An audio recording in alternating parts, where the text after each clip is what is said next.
The 2021 Jeep Wrangler key fob uses a CR2032 coin cell battery. Replacing it is a simple task you can do yourself in about 5 to 10 minutes.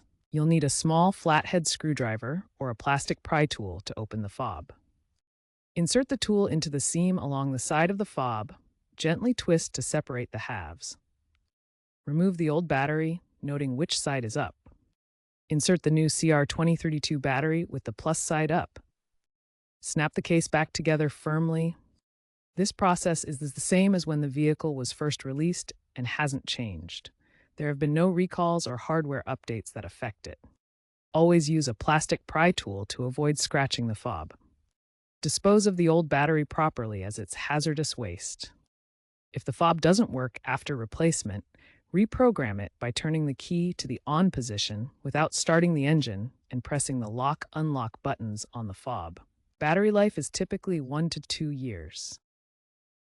Expect future key fobs to move towards longer-lasting, rechargeable, or digital keys via smartphone apps like Apple Wallet or Google Pay, potentially eliminating physical batteries altogether. Some newer Jeep models are experimenting with integrated rechargeable lithium-ion batteries.